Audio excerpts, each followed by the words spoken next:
Eh bien salut tout le monde les amis, j'espère que vous allez bien, j'espère que vous êtes en forme. Et oui, malheureusement, nous avons appris il y a quelques jours le décès d'un des piliers de la Formule 1, d'une des personnes qui a vraiment construit ce sport. Frank Williams est malheureusement décédé à l'âge de 79 ans et on envoie bien évidemment toutes nos pensées à sa famille et on espère que l'écurie Williams pourra prospérer à l'avenir pour sa mémoire tout simplement.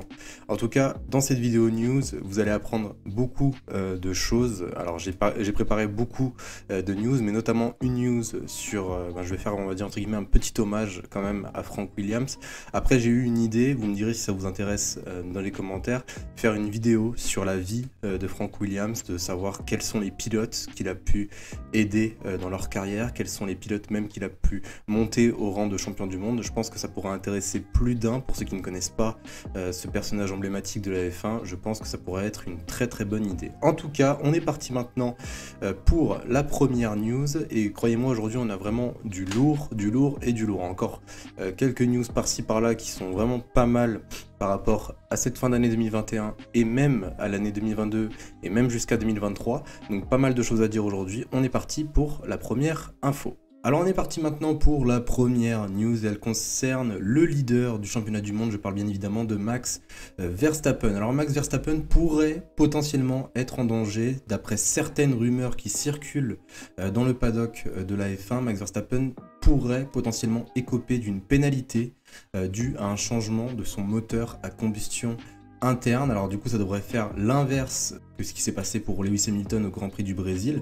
Donc là, si Max Verstappen décide de changer de moteur, on peut se poser vraiment pas mal de questions concernant sa remontée. Comment est-ce qu'il va faire pour remonter à Jeddah et surtout, est-ce qu'il va y arriver? Je rappelle que Jeddah est une piste qu'on ne connaît pas, qu'on n'a jamais vue. On ne sait pas comment ça se passe là-bas en termes de dépassement. Je pense que certains dépassements sont possibles si jamais on a un gros moteur, parce que Jeddah, ça reste quand même un gros circuit moteur. Voilà, hein, pour ceux qui ont vu ma vidéo sur le tour parfait à Jeddah, le moteur, on le tue, hein, littéralement, hein, surtout dans le premier secteur, il prend cher. Donc, il est très très important pour Red Bull de faire le bon choix, parce que si jamais il décide de laisser Max Verstappen avec son quatrième moteur, on peut potentiellement avoir un abandon, hein, on ne sait jamais, bon après la fiabilité du moteur Honda reste quand même assez bonne je trouve depuis ce début de saison, tout comme la fiabilité du moteur Mercedes, mais bon, à la place de Max Verstappen, je me poserai quand même quelques questions. Est-ce qu'il faut mieux prendre 5 places de pénalité et certes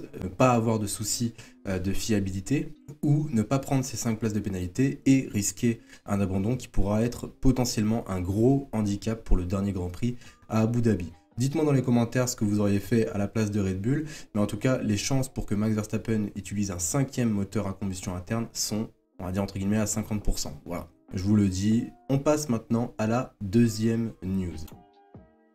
Alors la deuxième news, elle concerne Pirelli, puisque Pirelli ont l'air totalement perdus avant ce Grand Prix d'Arabie Saoudite.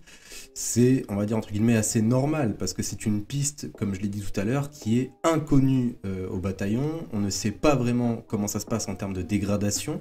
Alors Pirelli ont commencé à se poser beaucoup de questions, puisque au Grand Prix du Qatar, on a bien pu constater que beaucoup de pilotes en fin de course avaient eu certains problèmes par rapport à la dégradation des pneus, notamment Valtteri Bottas, Lando Norris, les deux Williams. Donc c'est des choses que Pirelli, bien évidemment en tant que producteur de pneumatiques, ne veulent pas que ça se reproduise, hein, tout simplement parce que voilà, ça tâche, on va dire entre guillemets, la place de Pirelli en Formule 1. Donc ils ont opté pour ces 6,5 km en Arabie Saoudite d'intégrer les pneus C2, C3 et C4. Alors pour ceux qui n'y s'y connaissent pas du tout en pneus, ce n'est pas la gamme la plus dure et ce n'est pas la gamme la plus tendre. J'ai trouvé ce choix, on va dire, assez osé de la part de Pirelli, vu qu'on ne connaît pas forcément la dégradation des pneus à Jeddah. Donc on verra bien comment ça se passe, en espérant qu'il n'y ait pas tout simplement d'abandon ou d'incident à cause de cela. Ça serait vraiment dommage, par exemple, que Lewis Hamilton ou Max Verstappen aient un problème de ce style-là, ce qui pourrait remettre en cause le championnat du monde, et surtout si un des deux a un problème par rapport aux pneumatiques à Jeddah et du coup que la saison se joue là-dessus, et on va vraiment beaucoup en vouloir à Pirelli, et c'est vraiment ce que Pirelli essaye d'éviter au maximum. On verra comment ça se passe d'ici Jeddah.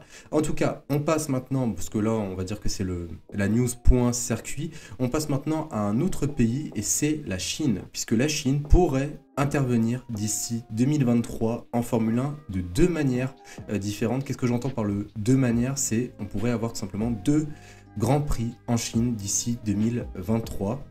Alors comme vous le savez tous, ou peut-être que vous ne le savez pas, il n'y aura pas de Grand Prix de Chine d'ici 2022, mais en 2023, le Grand Prix de Shanghai devrait potentiellement revenir après bien évidemment la pandémie, et la F1 considère que la Chine pourrait être une bonne destination pour organiser deux grands prix, un peu comme ils l'ont fait en Italie avec Imola et Monza, et surtout qui est plutôt positif pour la popularisation de la F1 dans le monde, c'est que d'ici 2022 on aura un pilote chinois, et oui, Zhang Yuzhou apparaîtra chez Alfa Romeo d'ici 2022, donc pour la pub et surtout pour l'engouement en Chine, ça pourrait être une bonne chose pour la Formule 1 d'intégrer deux circuits.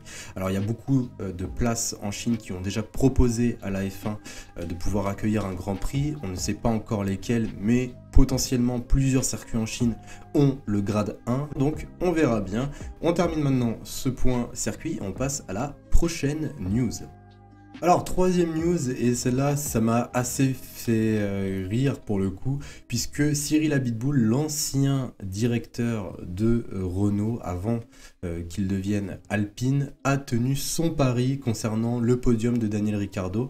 Comme peut-être vous ne le savez pas, Daniel Ricciardo et Cyril Abiteboul avaient fait le pari que si Daniel Ricciardo obtenait un podium pendant la saison 2020, Cyril Abiteboul se faisait tatouer. Bon, on n'a pas encore d'informations concernant le tatouage, mais en tout cas, on a une photo qui est assez marrante, je vous la mets tout de suite à l'écran, voilà, que j'ai repris sur le Instagram de Daniel Ricciardo. Il a l'air pas super serein, hein, Daniel Ricciardo, en regardant le tatouage, mais en tout cas, je trouve ça assez marrant. En tout cas, on verra le tatouage normalement aujourd'hui, je n'ai pas encore d'image, mais normalement, il devrait apparaître aujourd'hui sur l'un des comptes Instagram, soit celui de Cyril Abiteboul, soit celui de Daniel Ricciardo tout simplement. On passe maintenant à la prochaine news. Alors dernière news, et on va finir en beauté, puisque voilà, comme vous l'avez pu le constater en début de vidéo, j'ai parlé de Frank Williams et on va quand même parler un petit peu de Frank Williams en fin de vidéo. Alors comme je vous l'ai dit en début de vidéo, si vous voulez que je fasse tout simplement une vidéo en hommage à Frank Williams, n'hésitez surtout pas à me le dire dans les commentaires. J'avais déjà fait des vidéos similaires, on va dire, par le passé, notamment par exemple sur Mercedes, des petits documentaires où on parle vraiment d'un homme, d'une vie, et lui pour le coup c'était vraiment un héros de la Formule 1, et franchement je pèse mes mots quand je dis ça. Après bien évidemment Frank Williams, pour ceux qui ne le connaissent pas ou pour ceux qui regardent la F1 seulement depuis quelques petites années ou même depuis quelques mois, il faut quand même que je vous explique qui est cette personne. Alors Frank Williams, c'est tout simplement le fondateur d'une écurie, à l'image par exemple de Bruce McLaren, à l'image par exemple de Enzo Ferrari. C'est tout simplement le fondateur d'une écurie, et pas n'importe quelle écurie, puisque c'est le fondateur de l'écurie Williams. Bien évidemment, Williams, c'est 16 titres de championnat du monde, constructeurs et pilotes confondus. Des pilotes bien évidemment qui ont marqué l'histoire de la Formule 1, je peux vous donner quelques exemples. Par exemple, Jacques Villeneuve, Keke Rosberg, Nelson Piquet, Nigel Mansell, Alain Prost, Damon Hill, et même des pilotes aussi qui se sont construits grâce à Williams de tête. Encore une fois, je peux vous prendre Nico Rosberg, Jenson Button, Pablo Montoya, donc vraiment des pilotes qui doivent beaucoup à Frank Williams.